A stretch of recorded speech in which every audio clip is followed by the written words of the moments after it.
Canadian airlines are taking away flights to popular U.S. cities. This after many Canadian vacationers apparently are avoiding the U.S. entirely.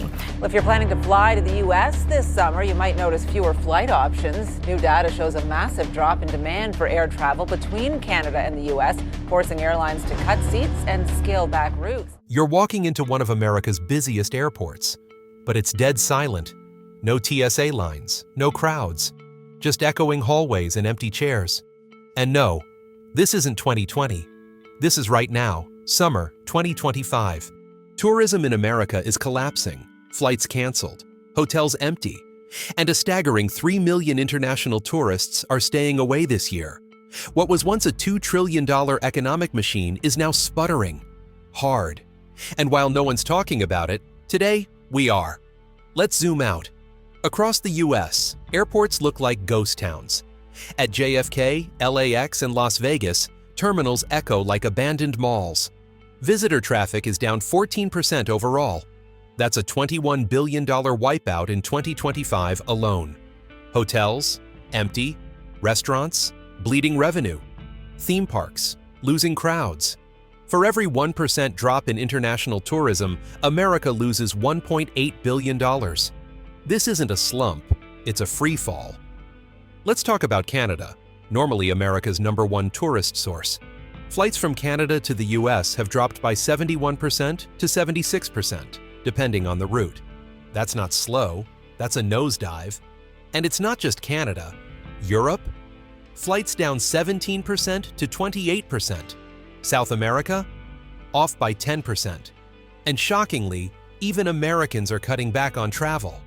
TSA Checkpoint Traffic just recorded its first post-pandemic decline. So why is everyone staying away? 3 reasons: politics, safety, and economics. Politics. The US is in global hot water. Trade wars, foreign policy friction, and a tidal wave of diplomatic tension. Earlier this year, Canada and the UK issued travel advisories warning about trips to the US. Even China told its citizens to reconsider. People listen when governments speak. Safety. Headlines don't help. Mass shootings, protests, rising crime. Fair or not, the US isn't seen as safe anymore.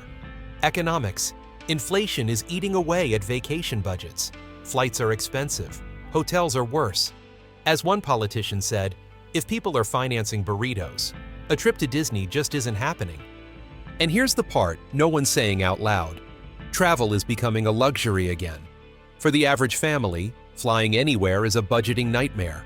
Add in fears about violence, visa delays, and long wait times, and suddenly, that dream vacation becomes a staycation. People aren't just avoiding travel, they're giving up on it. This isn't just a news blip, it's a full-blown tourism crisis, and we're breaking it down piece by piece. If you appreciate clear, grounded insights like this, tap that subscribe button and give this video a like. Let's keep going. Cities that depend on tourists? They're getting wrecked. Las Vegas is down 8% in visitors, thousands of empty rooms every night. Casinos?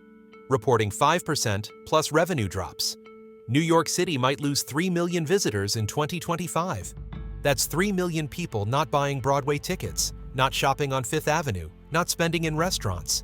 Small businesses, from food trucks to souvenir shops, are struggling. Some only just recovered from COVID. Now, they're back on life support. Is this 2020 all over again?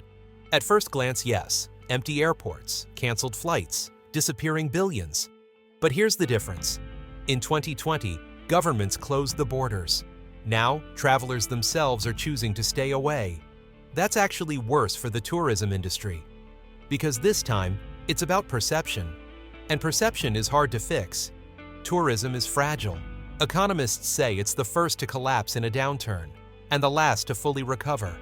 If this trend continues through summer, the US could lose $20 to $21 billion by year's end. That's not just money, it's jobs, local revenue, tax income, and economic momentum gone. America's image as a top travel destination is cracking. It's not just big cities feeling the burn. Small towns that rely on seasonal visitors, coastal getaways, national park hubs, historic districts, are seeing their summer income vanish. Gift shops are closing early. Local festivals are being canceled. And once these community economies collapse, they don't bounce back overnight. Can it be turned around? Yes, but not easily. The U.S. Travel Association and federal agencies are scrambling. New ad campaigns, smiling faces, pretty skylines. Customs and Border Protection is expanding fast entry programs. But none of it matters if the tone from the top doesn't change. Negative headlines, foreign policy friction, safety fears. All of it keeps travelers away. This isn't just about vacations. It's about a crumbling perception of what America is and what it offers. And while the terminals sit empty, the cost of silence keeps rising. So what do you think? Are you seeing this tourism collapse where you live? Would you still travel to the US this year? Drop your thoughts in the comments. And don't forget to subscribe for more deep dives into global shifts that actually matter.